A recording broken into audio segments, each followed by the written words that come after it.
War Poems, Part 1. To C.H.V. What shall I bring to you, wife of mine, when I come back from the war? A ribbon your dear brown hair to twine? A shawl from a Berlin store? Say, shall I choose you some Prussian hack when the Uhlans we overwhelm? Shall I bring you a Potsdam goblet back, and the crest from a prince's helm? Little you'd care what I laid at your feet, ribbon or crest or shawl. What if I bring you nothing sweet, nor maybe come home at all? Ah, but you'll know, brave heart, you'll know 2 things I'll have kept to send, mine honor for which you bade me go, and my love, to the end. England to the Sea. Hearken, O mother, hearken to thy daughter. Fain would I tell thee what men tell to me, saying that henceforth no more on any water shall I be first or great, or loved or free, but that these others, so the tale is spoken, who have not known thee all these centuries, by fire and sword, shall yet turn England broken back from thy breast and beaten from thy seas. Me, whom thou barest where thy wave should guard me, whom thou suckledst on thy milk of foam, me, whom thy kisses shaped what while they marred me, to whom thy storms are sweet and ring of home. Behold, they cry, she is grown soft and strengthless, all her proud memories changed to fear and fret. Say thou, who hast watched through ages that are lengthless, whom have I feared, and when did I forget? What sons of mine have shunned thy whirls and races? Have I not reared for thee time and again, and bid go forth to share thy fierce embraces, sea-ducks, sea-wolves, sea-rovers, sea-men? Names that thou knowest, great hearts that thou holdest, rocking them in an endless wake. Captains the world can match not with its boldest, Hawke, Howard, Grenville, Frobisher, Drake. Nelson, the greatest of them all, the master who swept across thee like a shooting star, and while the earth stood veiled before disaster, caught death and slew him there at Trafalgar.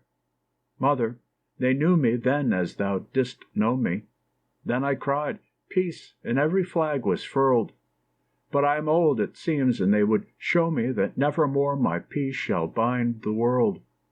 Wherefore, O sea, I, standing thus before thee, stretch forth my hands unto thy surge, and say, when they come forth who seek this empire o'er thee, and I go forth to meet them, on that day God grant to us the old Armada weather, the winds that rip, the heavens that stoop and lower. Not till the sea and England sink together shall they be masters. Let them boast that hour. August 1914. The Call. Lad with the merry smile and the eyes quick as a hawk's and clear as the day, you who have counted the game the prize, here is the game of games to play. Never a goal, the captains say, matches the one that's needed now. Put the old blazer and cap away, England's colors await your brow. Man with the square-set jaws and chin, always it seems you have moved to your end, sure of yourself, intent to win. Fame and wealth and the power to bend, all that you've made you're called to spend, all that you've sought you're asked to miss. What ambition compared with this, that a man lay down his life for his friend? Dreamer, oft in your glancing mind, brave with drinking the fairy brew, you have smitten the ogre's blind when the fair princess cried out to you. Dreamer, what if your dreams are true? Yonder's a bayonet, magical, since him who it strikes the blade sinks through. Take it and strike for England, Prince. Friend with a face so hard and worn, the devil in you have sometimes met, and now you curse the day you were born, and want one boon of God, to forget. Ah, but I know, and yet, I think out there in the shrapnel spray, you shall stand up and not regret the life that gave you so splendid a day. Lover of ease, you've lulled and forgot all the things that you meant to write. Life has been soft for you, has it not? What offer does England make tonight? This to toil and to march and to fight, as never you've dreamed since your life began.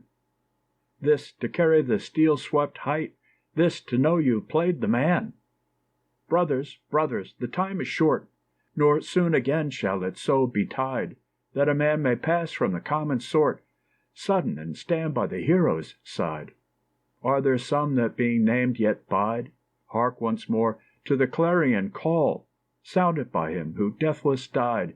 This day England expects you all. August 1914. The Indian Army. Into the west they are marching. This is their longed-for day, when that which England gave them they may at last repay, when for the faith she dealt them, peasants and priests and lords, when for the love they bear her, they shall unsheath their swords. Men of the plains and hillmen, men born to warrior roles, tall men of matchless ardor, small men with mighty souls, rulers alike and subjects, splendid the roll-call rings, Rajas and Maharajas, kings and the sons of kings, Bikaner, Patiala, Ratlam, and Kishangar, Jodhpur, who rides the leopard down, Sachin and Kuch Bihar. From lands where skies are molten and suns strike down and parch, out of the east they're marching, into the west they march. O little nimble Gurkhas, who've won 100 fights, O Sikhs, the Sikhs who failed not upon the Dargai heights, Rajputs, against whose valor once in a younger world, ruthless, unceasing, vainly the Moguls' hosts were hurled. Grey are our western daybreaks, and grey our western skies, and very cold the night watch unbroke by jackals' cries. Hard, too, will be the waiting. You do not love to wait? Ay, but the charge with bayonets, they'll sound it soon or late. And when that charge is sounded, who'll heed grey skies and cold? Not you, Sikhs, Rajputs, Gurkhas, if to one thought you hold. If as you cross the open, if as the foe you near, if as you leap the trenches, this thought is very clear. These foes, they are not sahibs, they break the word they plight, on babes their blades are whetted, dead women know their might. Their princes are as sweepers whom none may touch or trust, their gods they have forgotten, their honor trails the dust. All that they had of Izzat is trodden under heel. Into their hearts, my brothers, drive home the steel. August 1914. Mena, Mena. In that green land behind you, the well-loved homesteads stand, quiet as when you left them, to spoil a little land. And still your busy housewives sit knitting, unafraid, and still your children play as once the Flemish children played. In that green land behind you, whence you went forth to kill, your maids await their lovers, with hope their bosoms thrill. O lips too sweet almost to kiss, O eyes grown bright in vain, so waited many a Flemish maid, whom none shall kiss again. In that green land behind you, heard you a bugle call? See you in dreams a writing form on every homestead wall? What is yon cloud that grows and grows? The Cossacks ride that way. Pray that their hearts be not as yours. If gods be left you, pray. A Legend of the Fleet. Since Nelson went to glory 100 years ago, no man can hear the story, but still it makes him glow. There's lots of old wiseacres, longshoremen, and headshakers who say, we have none like him, his like we'll never know. And maybe they speak rightly, for God himself, you'd say, would scarce start making lightly another piece of clay, filled with his high devotions, his brain that raced the oceans, his heart of fire and swiftness that won Trafalgar Day. Yet on the other hand, sirs, there's some folks that declare strange stuff to tell on land, sirs, but sailormen, they'll swear, when Nelson went to glory, his heart, for that's their story, afire he flung it to the fleet, and still it's blazing there. So when our grim grey cruisers nose out the skulking foe, and beggars not being choosers, their guns begin to crow, Though Nelson's gone to glory, 'twill be the same old story. His heart will lead us, and them that doubt will know. The sea is his. The sea is his. He made it, black gulf and sunlit shoal, from barriered bight to where the long leagues of Atlantic roll. Small strait and ceaseless ocean he bade each one to be. The sea is his. He made it, and England keeps it free. By pain and stress and striving beyond the nation's ken, by vigils stern when others slept, by many lives of men.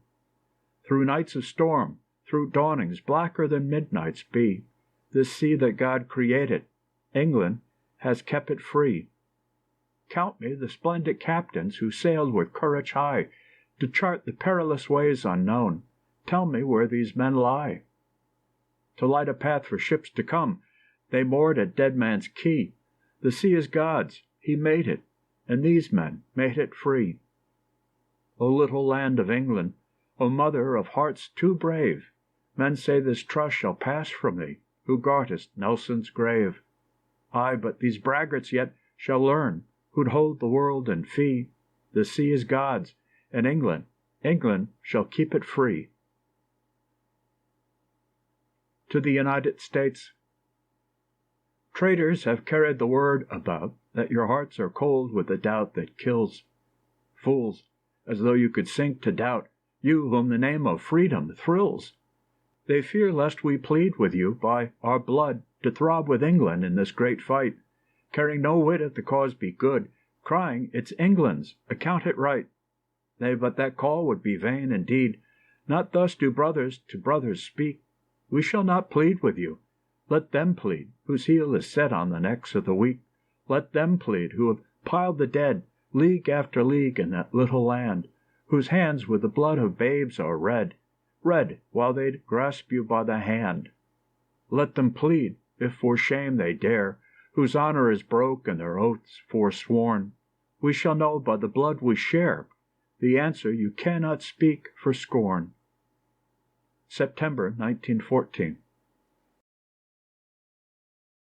The day. How shall it break, this dawn beyond forgetting? Out of gray skies shall just the same rose-red signal a day like which, ere its setting, gave us the seas to hold. And Nelson dead. Then, even as now, strife filled the earth's four quarters, and might seemed right, and God was challenged. Then, even as now, upon the dim blue waters, the fleet kept watch, the fleet that Nelson led. Dead is the admiral. All the ships he won with are scrapped, forgotten, and the doubters say, though he still lived, his skill is past and done with, and none may tell the outcome of this day. Since from high heaven itself death may come sailing suddenly, and from waters smooth and clear, sharper than from a gun's mouth, hell starts hailing, and ere the foe be seen, the doom is near. Ay, but remember ye, when doubts come creeping, that not his sea-craft only Nelson left, things nobler far he gave his men in keeping, that should avail them, though all else were reft. Things that time cannot fashion and unfashion, the fearless faith that love of freedom gives, the fire, the inextinguishable passion, the will to die, so only England lives. Watch an ye will, and pray, no prayer forgetting, for the brave hearts on yon dim waters rocked. For fear not for the end of that sun setting. The fire burns on. Faith wins. God is not mocked. England marching. Winter, it's winter, little greatest country. Black clouds keep piling up a bitter sky, and the winds are screaming up from the cruel north line. Cold winds, cold hearts. Winter is nigh. Other peoples, great ones, little greatest country, marking all the storm signs and the tyrants waxing strong, take fear to counsel, and sound for a retiring, sink on their knees and whimper, Lord, how long? You have never halted, little greatest country, though the foe ran ravening and all heaven was gray, though cowards noisily twittered of disaster, leaders hung back that should have shown the way. On through the darkness, little greatest country, You have kept marching the men that you bore. Seemed their drums muffled, their trumpets were they silent? Ah, but the footbeats, hear their ceaseless roar! Little greatest country, never yet went army poor and so valiant, crushed and so free, though deadlier night, disdaining the false captains, marching, marching, to spring and victory. December 1914. Christmas 1914. Let us forget at this sad Christmas tide all but the babe who in his manger lay, God's Son who came that peace might reign alway, and love be Lord. Though him they crucified, ay, but he died not vainly. Cruelty died all down the ages, and the babe held sway in true men's hearts, so that the stronger they, so much the more they crushed their strength and pride, until a race that had forgot the Christ arose, saying, Behold, we are mighty men, as once of old let might be right again. O babe, hath not thy life, thy death sufficed? Let us forget, nay, let us rather wake and strike them down for Christ's and old babe's sake. End of section 1.